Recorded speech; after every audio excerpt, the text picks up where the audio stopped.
Hello everyone, मैं master Hemlata. आज हम बात करेंगे कि क्या आपको ऐसा लगता है कि रेकी करने से आपकी प्रॉब्लम सॉल्व नहीं हो रही बल्कि बढ़ रही है, या कोई भी तरह की हीलिंग लेने से आपको ऐसा लग रहा है।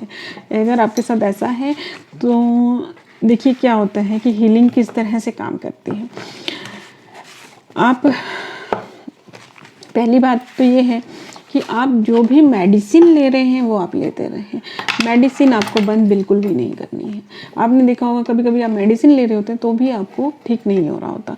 तो किस तरह से हम इस चीज़ को देख सकते हैं कि हम रेकी कर रहे हैं या हीलिंग ले रहे हैं तो क्या फ़र्क पड़ रहा है।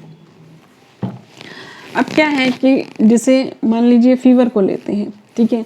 अब किसी को 98 फीवर है, आपने हीलिंग करना चालू किया, रेकी लेना चालू किया तो 99 है, 100 है, ठीक है। इस तरह से है तो आपको क्या लगेगा कि हीलिंग लेने के बाद बढ़ रहा है, तो नेगेटिव थॉट आपके अंदर आ जाएगा। मेडिसिन तो लेना ही है, हर केस में मेडिसिन आप बंद नहीं कर सकते, ठीक है। अब क्या है कि जैसे आपका 98 फीवर था तो वो कई बार केस में क्या होता है 110 का 101 102 होने वाला होता है, लेकिन जब आप हीलिंग करते हैं तो वो घटकर 99 पर आ जाता है। लेकिन पहले वो 98 था, अभी 99 हो गया हीलिंग लेने के बाद। तो आपको क्या लगता है कि हीलिंग लिया फिर भी बढ़ गया, और क्या पता इससे बढ़ रहा है, ये भी हो सकता है कि इससे बढ़ रहा हो। तो इस केस में क्या होता है कि जो हीलिंग करा रहा है या हीलिंग ले रहे हैं उसको ऐसा लगता है कि ये इससे उल्टा हो रहा है, इससे उल्टा नुकसान हो रहा है, तो वो बंद करवा देते हैं और वो फिर बढ़ भी जाता है। तो क्या है कि जो आपका जितना होने वाला होता है उससे वो कम होता है। तो हीलिंग तो हमेशा वर्क करती ही है, भले आप रेकी हीलिंग कर रहे हैं या कोई और कर रहे हैं, क्रिस्टल थेरेपी कर रहे हैं या कुछ भी कर रहे हैं XYZ। तो इस तरह से ये हीलिंग काम करती है। अब कभी कभी क्या होता है कि आपको बहुत बड़ी प्रॉब्लम हो गई है। अब मैं एक केस यहाँ पर डिस्कस करती हूँ। जैसे कि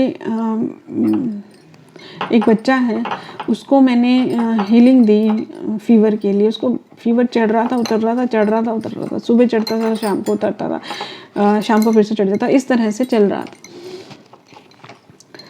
तो हीलिंग देना चालू किया तो भी वो ठीक नहीं हुआ।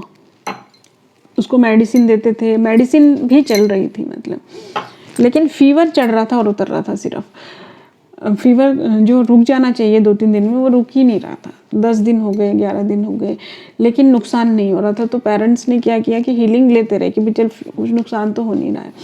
तो फीवर चढ़ रहा है और उतर रहा है, वो मेडिसिन देते रहे। तो क्या हुआ, जब 11वें दिन 12वें दिन टेस्ट कराया तो उसको डेंगू था। अब ये हम क्लाइंट के उस पर है कि उन्होंने ये सोचा कि फीवर चढ़ रहा उतर रहा है, तो क्योंकि वो हीलिंग को जानते थे, हीलिंग पे बिलीव करते थे, तो उन्होंने सोचा कि हो सकता है कि कुछ ज़्यादा नुकसान हो जाता, तो इस वजह से वो हीलिंग करवाते रहे।